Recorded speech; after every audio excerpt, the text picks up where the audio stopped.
आदेश बा हमरा रमेश बाबू के तब वही में तने एगो प्रेम रस के गीत चली जाओ ना बीमारी में दुनिया भुलाइल बिया दुनिया भुला गइल बिया राम के नाम धइल भोर पड़ जाता मर्द मेहरारू सबका कहता नहीं कम से कम सूते के बार 5 मिनट राम के नाम जप लो जागो तो वो जप लो सिखौलो पर भोर पड़ जाता ई बात केहू का नहीं के भोर पड़त दिन भर मोबाइल चार्ज करता बबुआ लू आ साझी खान दुकाना एसपी साहब के लगा के और रात भर कोई कोई कोई कोई कोई खइलू ओए पूछत ले खइलू तो भर पेट खा के ढेका रहती है कहता कि तू ना खइ बतले घोटाई हमरा से दम भर खइले बिया काशीनाथ चाचा हमने के काशीनाथ चाचा हमने के ससुर बनी रमेश बाबू के वो चाचा के बार बार प्रणाम करते हैं जा रमेश बाबू बंद नहीं और ससुर जी बंद नहीं परिवार में भोला दानी का आशीर्वाद बना रहे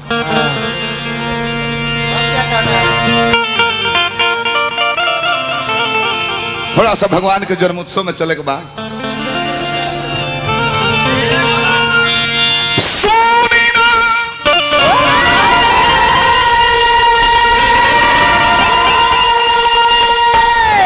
हर सुनावत मानी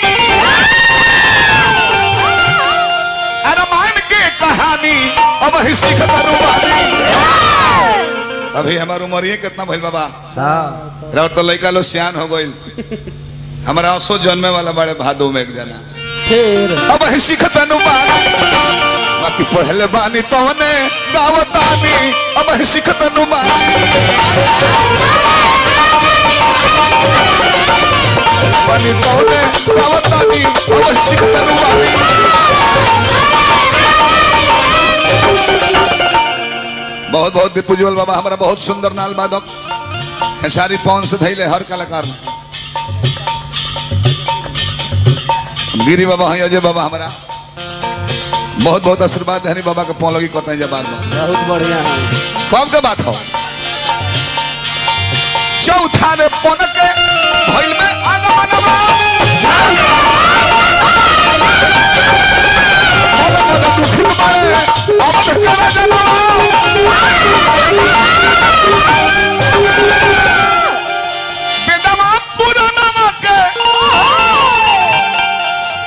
बेदमा पुराना के बथिया बखानी अब शिखत अनुबानी पहले बानी तोने गावतानी अब शिखत अनुबानी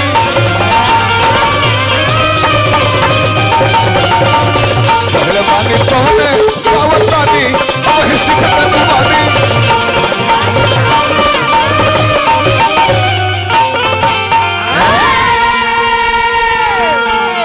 बहुत बहुत पुरस्कार इस सोहर से पहले यहाँ गए तो सोहर में 2000 देखा लोग का उम्मीद था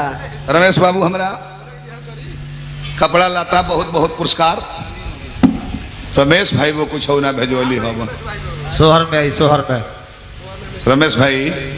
अरे 500 देनी हाँ बाकी और मलकिनी हमार कुसुम कहवे कि जाता नहीं हितई में गावे न तो खाली पैसे मत ले आए हमरा के चिन्हा ले ले बढ़िया साड़ी ओड़ी छठ आवे ला किने के ना पड़े एक बार भूपति मन माही भय गलानी मोरे सुत नाही त गुरु गृह गया तुरत मही पाला चरण लागे गोरी विनय विशाला निज दुख सुख सब गुरु सुनाई आ कही वशिष्ठ बहु विधि समझायु राजन तुम्हारे चेहरे पे चिंता की लकीर झलक रही है आखिर कारण क्या है इसका क्या है अंधन सोना चांदी हीरा मोती भरल बा राजा बाड़ो तारा कमी कोई के बा बोले कि बाबा रवा सब जानत कि ये कोना ही तीनों हम ने प्रसंग गा के लय में चले के बा कहीं 360 लिखल बा मानस पीयूष में पढ़नी 750 मेहरारू दशरथ जी के रहे लो अब के पटरानी रहे के रानी रहे बहुत विलंब हो जाए ये कोना ही तीनों अरे बाड़ी जननवा रौर जननवा भाई मर्द राजा रहे लो घरी रहे लो महाराज वीर राजा रहे लो 360 16,108 रानी कृष्ण के कुल जानी के खुश रखोस हमनी के कहीं को मेहरारू से बियाह भइल बा कहा जाता कि सुगर जोर मरले बा हमरा के बोलो मत बोले लेके बनी ना तो ये कोना ही तीनों रौरा जानत तनु बानी रौरा जानत तनु बानी तब ओए बाबा पुत्र बिना सुना बा भवनवा रौरा जानत तनु बानी पुत्र बिना सुना बा भवनवा रौरा जानत हेलो बाबा कौना काम के सोना चांदी अंधन काटे धावे अन्न धन सोना के खजानवा रौरा जानत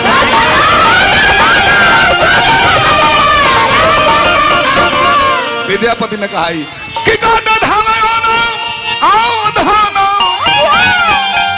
सोना के खजानवा रौरा जानत बानी